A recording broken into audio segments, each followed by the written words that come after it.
Drama serial Manur के आने वाले एपिसोड में आप देखेंगे कि मामू और मुआनी की सच्चाई मानूर के सामने आ जाने के बाद मानूर रो रही होगी तो जैन आ जाता है। जैन उसे पूछता है कि क्या हुआ है, तो मानूर उसे कहेगी कि मैंने आपको कहा था ना, मेरी किस्मत में अकेला रहना ही लिखा हुआ है। जिन रिश्तेदारों के लिए मेरी माँ ने आखिरी वक्त में तड़प कर दुआ की थी, वो भी यहाँ सिर्फ दिलावर अली की दौलत का लालच देकर आए थे।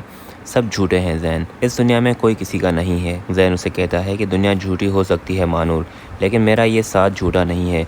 मैंने तुमसे वादा किया था कि मैं आखिरी दम तक तुम्हारा साथ निभाऊंगा और मैं अपने फैसले पर अब भी कायम हूँ। मानूर जैन को कहेगी कि नहीं, आप मेरी बात नहीं समझ रहे। दिलावर अली मेरे वालिद हैं और महविश मेरी बहन, वही महविश जिसने मारिया की ज़िंदगी बर्बाद की।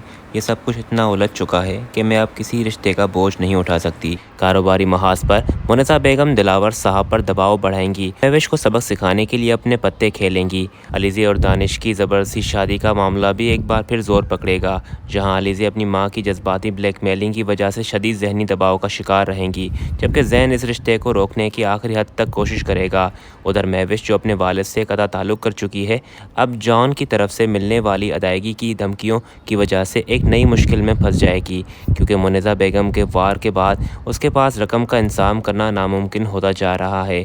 मारिया की जहनी हालतों और अफराज के साथ उसके ताल्लुकात में दरार मज़ीद गहरी हो जाएगी, क्योंकि वो अपने बच्चों की मौत का जिम्मेदार महविश को ठहराकर इंतकाम की आग में जल रही है। मजमूई तौर पर अगली किस्त में दिलावर साहब का ख़ानदान कारोबारी और ख़ानदानी तौर पर मज़ीद बिखरता हुआ नज़र आएगा, जहाँ एक तरफ मोहब्बत और उसूलों की जंग होगी और मामू मानी की नई चालें सामने आ जाएंगी। ये चालें ज़्यादा देर तक वो मानूर से छुपा नहीं पाएंगे, क्योंकि मानूर उनकी सारी बातें सुन लेती है और फिर जो उन्हें सीधा करती है वो याद रखेंगे। सब में मानूर